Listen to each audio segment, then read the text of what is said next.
बिस्मिल्लाहिर्रहमानिर्रहीम। अस्सलाम वालेकुम नाज़रीन, आप यूट्यूब चैनल देख रहे हैं। मैं इमरान खान हूँ। नाज़रीन, एक बहुत बड़ा सवाल पैदा हो गया कि क्या भारत पाकिस्तान पर हमला करने वाला है। मेरी इत्तला के मुताबिक पाकिस्तान में बहुत हाई अलर्ट है इस हवाले से, और पाकिस्तान के वज़ीर दिफा ने स्टेटमेंट भी दिया है, ख्वाजा आसिफ ने। आपको पता है ख्वाजा आसिफ दिफा के नुक्ता नज़र से स्टेटमेंट तो दे नहीं सकते जब तक कि पाकिस्तान की मिलिट्री एस्टेब्लिशमेंट उन्हें ना कहे।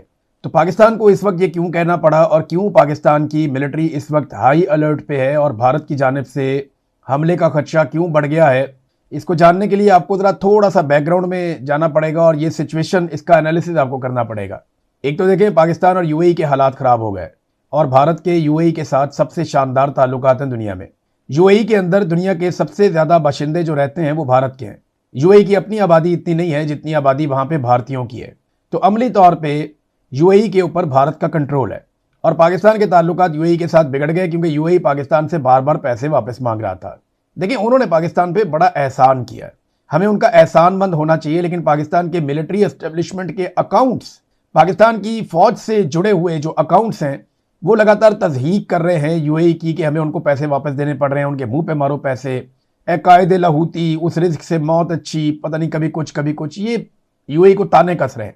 हालांकि इतने सालों तक उन्होंने ये पैसा, लगभग 2 दहाइयों से ज़्यादा हो गए, पैसे का एक बड़ा हिस्सा आज भी पाकिस्तान के अकाउंट में उन्होंने रखा हुआ था। उनका शुक्रिया अदा करके, उनका एहसान मान के, इज्जत के साथ उन्हें पैसे वापस करने चाहिए थे। लेकिन जब पैसे वापस कर रहे हैं तो बड़ी बदमज़गी के साथ। उसकी वजह है जो बताई जा रही हैं कि यूएई ने पाकिस्तान पे कुछ ऐसा करने के लिए दबाव डाला। मिसाल के तौर पे वो खारजा पॉलिसी को अपने मुताबिक पाकिस्तान की चलाना चाह रहे थे, और हालिया ईरान, अमेरिका और इसराइल जंग में पाकिस्तान से एक बड़ा इंपॉर्टेंट रोल वो चाहते हैं कि पाकिस्तान प्ले करे। पाकिस्तान ये कर नहीं सकता, पाकिस्तान के अंदर आग लग जाएगी, और पाकिस्तान के जर्नैल ये बात अच्छी तरह जानते हैं कि वो अंदर से टूट फूट का शिकार हो जाएंगे अगर वो इस लड़ाई के अंदर आंखें बंद करके उतर गए तो। अब दुनिया से वादे इन्होंने बहुत बड़े बड़े किए हुए थे, अमेरिका से इतने वादे किए हुए उनकी आंख के तारे बन गए थे, ये वादे पूरे नहीं कर पा रहे। अभी तक बगराम एयरबेस आसिम मुनीर साहब अमेरिका को लेकर नहीं दे सके। वहां ईरान के साथ जंग भी शुरू हो गई है, डोनाल्ड ट्रंप को जरूरत है बगराम एयरबेस की, वो मांग भी चुका है, लेकिन आसिम मुनीर साहब अभी तक बगराम एयरबेस अमेरिका को नहीं लेकर दे सके। फिर जो सऊदी अरब के लिए जो वादे किए गए थे, बगैर सोचे समझे वहां पे एक मुआहदा कर लिया, वो मुआहदा भी पूरा नहीं कर सके, यूएई के मेयार पे भी पूरा नहीं उतर सके। हालांकि इन्होंने उनकी बहुत पॉलिश की और यूएई को लगता था जैसे हमारे सबसे ज्यादा वफादार है, लेकिन वो भी नहीं हुआ। तो इंडिया को तो ऐसा मौका चाहिए था। इंडिया ने, आपको याद है, उन्होंने कहा था कि ऑपरेशन सिंदूर हमारा जारी है, उसमें सिर्फ वक्फा आया, और वो इंतजार कर रहे थे कि पाकिस्तान के ऊपर से वो हाथ कब उठते हैं जिनके बलबूते पे पाकिस्तान गेम डालता है। चाइना के मामला था आपके सामने, चाइना ने पैसे वापस मांगे, उन्होंने कहा पैसे दो, हमारे ड्यूज क्लियर करो। अब ये जो चाइना ने पैसा मांगा है और जिस तरीके से मांगा है, और बॉडी लैंग्वेज अगर आप देखें इसहाक डार के साथ खड़े होकर जिस तरह चीनी वजीर खारजा बात कर रहे थे, वो नजर आ रहा था कि वो दे आर नॉट हैप्पी। और ये बात अब मैं आपको जिम्मेदारी के साथ बता रहा हूं कि जो लोग फॉरेन ऑफिस को कवर करते हैं, जो सीनियर सहाफी हैं, उनसे मेरी बात हुई, उन्होंने कहा जी जनरल बाजवा ये पॉलिसी लेकर आया था कि चीन को हटाओ और अमेरिका को लाओ। जनरल बाजवा ने इस पॉलिसी पे इमरान खान के दौर में ही काम शुरू कर दिया था। इमरान खान के दौर में भी कुछ वज़रा इस काम के लिए इस्तेमाल हुए, कुछ जानते हुए कुछ अनजाने में, लेकिन चाइना तब भी नाराज हो गया था। ये बात ठीक है, इमरान खान के दौर में भी वो कुछ हद तक नाराज हो गया था, और जनरल बाजवा की यह पॉलिसी थी।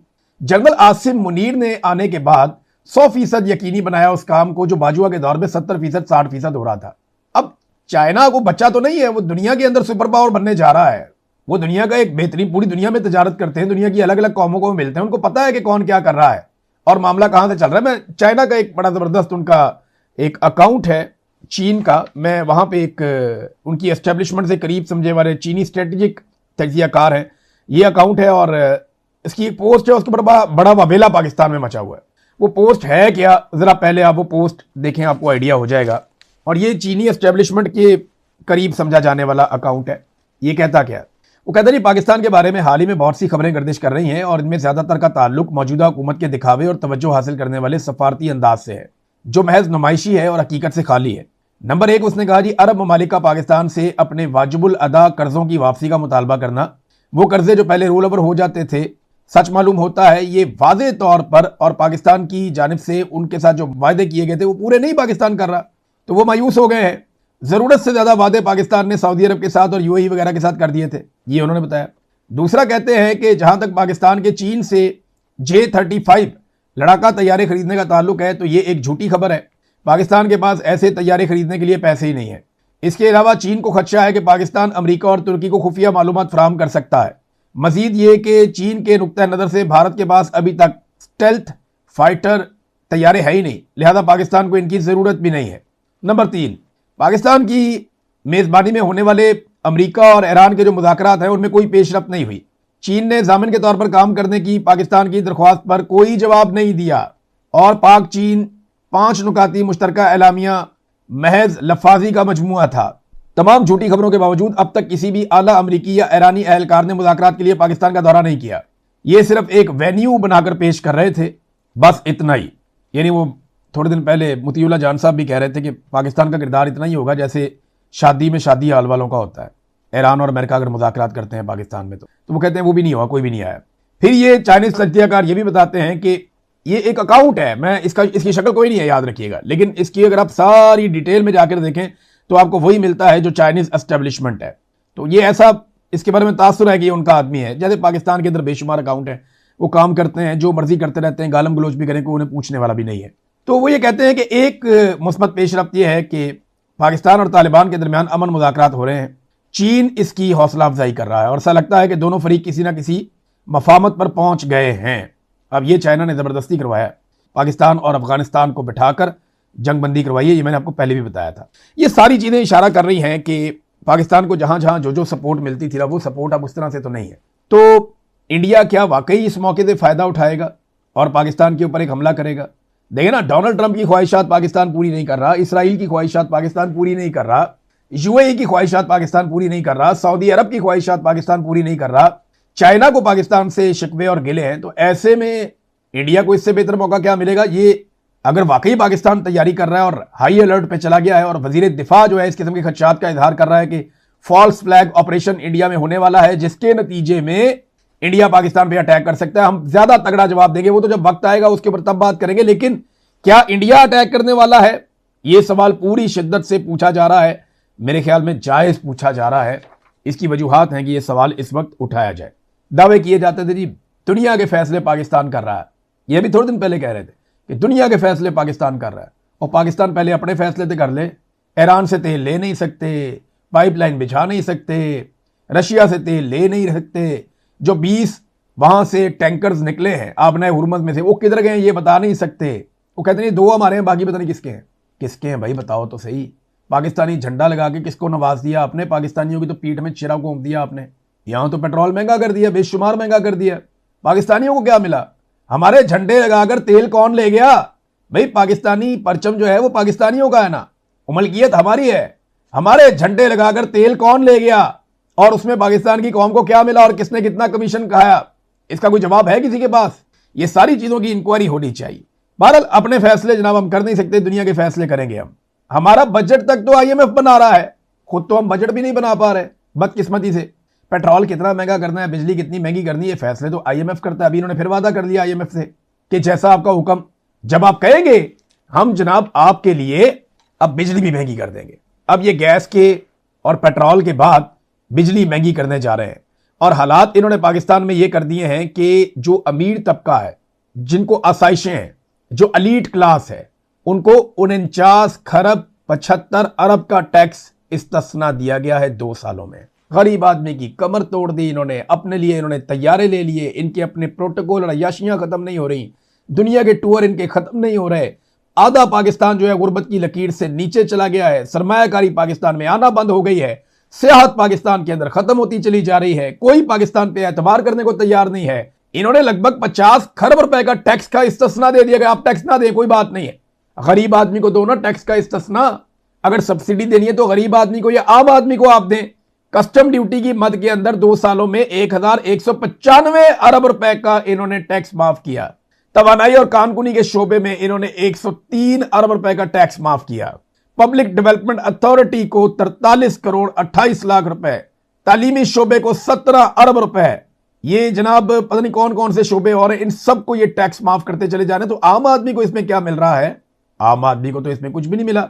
सेल टैक्स की मद में किसान को क्या मिला? किसान की जो अजनास है उनके ऊपर जो आगे जाके बेचते हैं उनको सेल टैक्स की मद के अंदर 457 अरब 92 करोड़ रुपया इन्होंने जनाब माफ कर दिया। ये इनके अल्ले तलल्ले हैं जो ये अशराफिया को नवाज रहे हैं। वो किसान बेचारा अपनी गंदम रख के बैठा होता है, वो खरीदता कोई नहीं है। अभी आएगा ना, बिकने का टाइम आ जाएगा 15 दिन के बाद, 20 दिन के बाद, आपको पता चल जाएगा ये किसान के साथ क्या करते हैं, कितना जुल्म करते हैं किसान के साथ। किसान बैठा रहता है हाथ पे हाथ रख के, जबकि माफिया जो है उसको ये माफ कर रहे हैं 50 खरब रुपए का टैक्स। ये जनाब पाकिस्तान की पॉलिसी है। नादरीन, डोनाल्ड ट्रंप ने और नेतन्याहू ने अपना सारा कुछ दांव पे लगा दिया। यानी इस वक्त जो लड़ाई चल रही है ना अमेरिका में, जिस तरह उन्होंने अपना आर्मी चीफ हटा दिया है, जिस तरीके से वो जर्नैलों की छुट्टी करा रहे हैं, जिस तरीके से अपने रास्ते में आने वाली हर रुकावट को हटा रहे हैं, तो मुकाबला इस वक्त डोनाल्ड ट्रंप के अपने करीबी साथियों और नेतन्याहू की पूरी लॉबी का मुकाबला इस वक्त चल रहा है उन अमरीकियों के साथ जो अमेरिका को सबसे पहले नंबर पर रखना चाहते हैं, सबसे आगे रखना चाहते हैं। और ये याद रखिएगा, सर्वाइवल की लड़ाई है। सबसे पहले तो आप नेतन्याहू को ले लेना, क्योंकि इन लोगों का सब कुछ दांव पे लगा हुआ है। नेतन्याहू को पूरी दुनिया में कहीं भी पनाह नहीं मिलेगी अगर वो ये जंग हार जाता है और मकासद पूरे नहीं कर सकता, तो पूरी दुनिया में नेतन्याहू को कहीं पे भी पनाह नहीं मिलेगी।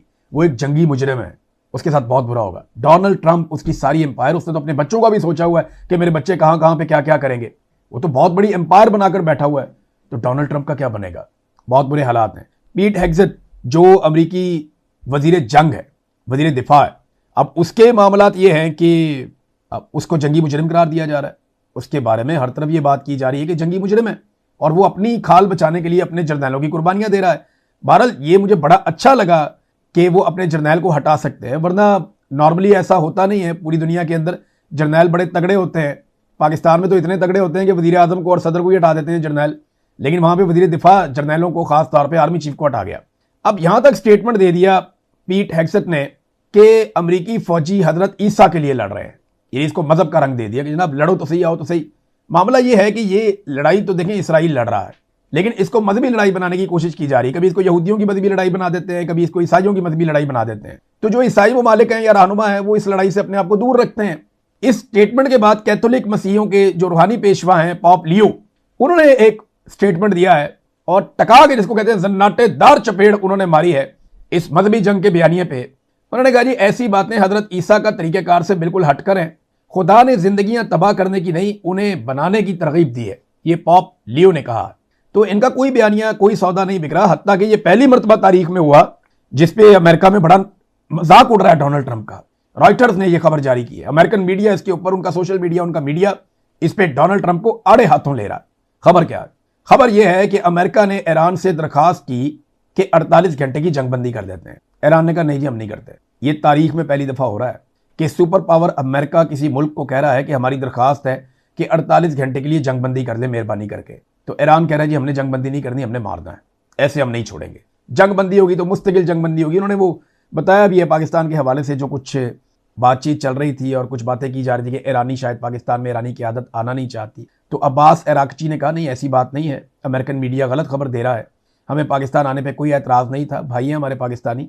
प्रॉब्लम यह है कि हम जो मांग रहे हैं वो नहीं मिल रहा। हम ये कह रहे हैं कि कंक्लूसिव किस्म के जो हमेशा रहने वाले या मुस्तकिल बुनियादों के ऊपर कुछ जंगबंदी के इकदाम हों, ये जंग हमारे ऊपर दोबारा इम्पोज ना की जाए। देखिए मैं भी आपको यही बात बता रहा था कि ईरान गारंटियां मांगता है जो पाकिस्तान के पास नहीं है। ईरान वो चीज़ मांगता है जो पाकिस्तान या पाकिस्तान की सरकार कर नहीं पाएगी और उनकी करने की कैपेसिटी भी नहीं है। तो ये है वो मामला जो सैयद अब्बास इराक़ची ने बताया कि पाकिस्तान से प्रॉब्लम नहीं है। एक और चीज़ उन्होंने कही, ये बहुत इंपॉर्टेंट है, इसको हमें ध्यान में रखना पड़ेगा। जब भी कभी यूक्रेन के न्यूक्लियर प्लांट के नज़दीक कहीं पे कोई रशियन मिसाइल आकर गिरता था या ड्रोन आकर गिरता, पूरी दुनिया ने रोला डाल दिया था, बहुत शोर मचाया था। ये सैयद अब्बास इराक़ची इसके बारे में एक ट्वीट करते हुए कहते हैं कि आप सबको याद है कि मगरिब ने कितना शोर मचाया था और कितना रोला डाल दिया था कि जब न्यूक्लियर प्लांट, पावर प्लांट है यूक्रेन का, उसके करीब आकर कोई धमाका हुआ था। तो इसराइल और अमेरिका लगातार बुशहर प्लांट के नज़दीक हमले कर रहे हैं और वो ये बता रहे हैं गुज़िश्ता चंद दिनों में 4 हमले यहाँ पे हो चुके हैं। इसके ऊपर कोई एक्शन नहीं हो रहा, बल्कि IAEA ने इसके ऊपर एक स्टेटमेंट भी जारी किया है कि खुदा न खास्ता यहाँ से अगर ताबकारी फैली तो पूरी दुनिया इसका खुमियाजा भुगतेगी। ये हैं मामलात। खुदा न खास्ता अगर अमेरिका ने और इसराइल ने कोई एक मिसाइल भी 19-20 होके जाके सिस्टम के ऊपर लग गया और वहाँ ताबकारी फैल गई तो फिर सारा खित्ता इसको भुगतेगा। नाज़रीन, जिस वक्त डोनाल्ड ट्रंप ने ये स्टेटमेंट दिया ना कि ईरान की फ़िज़ाई हदूद हमारे कंट्रोल में है, हम जहाँ चाहें उसके ऊपर प्रवास कर सकते हैं, जहाँ चाहें उसके ऊपर जहाँ दिल करे हम जा सकते हैं, उसके फ़ौरन बाद जो है वो अमरीकी तैयारे एक के बाद एक, यक के बाद दीगरे गिरना शुरू हो गए ईरान के अंदर, उनके हेलीकॉप्टर्स, उनके तैयारे। अब ईरान दावा करता है कि इन्होंने बहुत ज़्यादा गिरा दिए हैं, अमेरिका दावा करता है नहीं इतने ज़्यादा नहीं गिराए, लेकिन गिराए ज़रूर है। अमेरिका जो है वो अपना नुकसान तस्लीम करता है, लेकिन ईरान जितनी बड़ी मिकदार में वो नुकसान बता रहा है उतनी बड़ी मिकदार में अमेरिका तस्लीम नहीं करता। तो तैयारे गिरे कौन से हैं मुबैना तौर पर मैं कहूँगा, इसलिए कि अभी टेक्निकली चीज़ें क्लियर नहीं है। F-35 के बारे में कहा जाता है, लेकिन अभी क्लैरिटी इसके बारे में नहीं है। ये तैयारा तबाह हुआ है। फिर F-15E स्ट्राइक ईगल तैयारे हैं 4, वो तबाह हो गए हैं। फिर एक A-10 तैयारा है बड़ा कीमती, ये भी तबाह हो गया है। फिर एक एवॉक्स तैयारा है, ये तो बहुत ही महंगा तैयारा था और ये पूरी एयरफोर्स के लिए बड़ा इंपॉर्टेंट होता है, इसको बीच में ही दो कर दिया ईरान ने मार के, और वो बाकायदा वीडियो भी इसकी जारी की गई। ऐसा एक्यूरेट निशाना, मैं तो हैरान हो रहा था कि ये इतना एक्यूरेट निशाना इतने सैकड़ों मील दूर से मारना बड़ी कमाल टेक्नोलॉजी है ईरान की, या कोई बड़ी ज़बरदस्त उन्हें मदद मिल रही है। जो भी कर रहा है कमाल कर रहा है। इसके अलावा उनके K-135 टैंकर्स जो हैं वो 8 उनके तबाह हो गए हैं, 3 हेलीकॉप्टर हैं और 17 MQ-9 रीपर्स। अब ये आज़ाद ज़राए जो हैं वो इन चीज़ों के बारे में क्लेम करते हैं, क्योंकि जंग में देखिए क्लेम होता है, सबूत बाद में आते हैं, हकायक बाद में सामने आते हैं। पहला जो होता है वो जंग में क्लेम होता है कि जनाब ये क्लेम है, इतने मार दिए गए हैं और इतने को नुकसान पहुंचा है। इस जंग से ना नादरीन दुनिया ने कुछ चीज़ें मजीद सीखी हैं। इससे पहले कि मैं आपको ये बताऊं, पहले पायलट के ऊपर तो आ जाए, वो पायलट नहीं मिल रहा है अभी तक। अमेरिकन ने भी नहीं बताया कि वो अपने पायलट लेके निकल गए हैं और उनको मिले नहीं, उनके हेलीकॉप्टर भी वहां पे डैमेज हो गए, जबकि ईरानी लगातार उन्हें ढूंढ रहे हैं।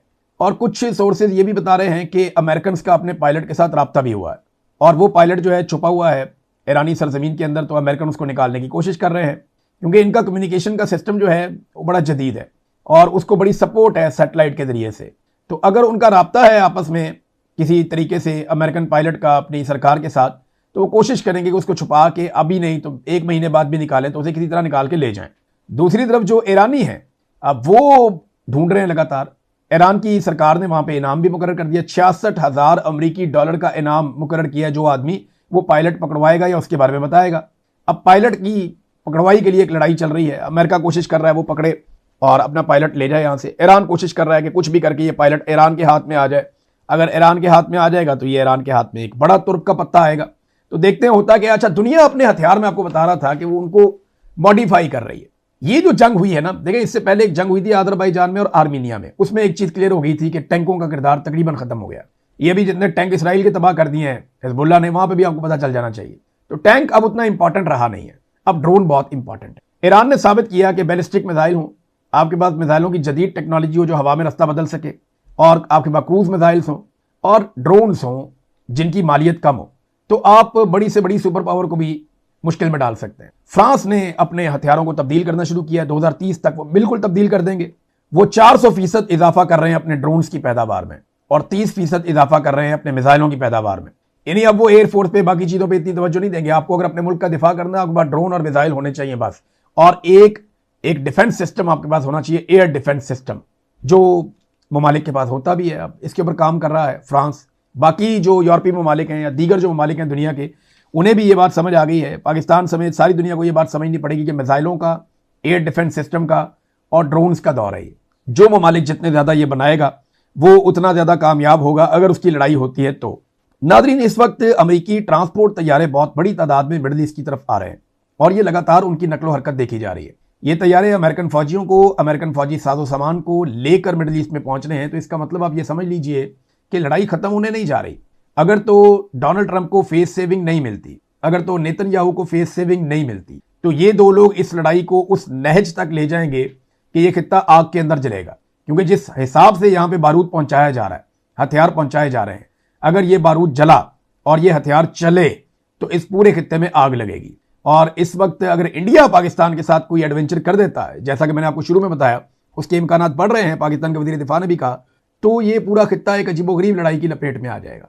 अब तक के लिए इतना ही। अपना ख्याल रखिएगा, अपने इस चैनल का भी। अल्लाह हाफ़िज़।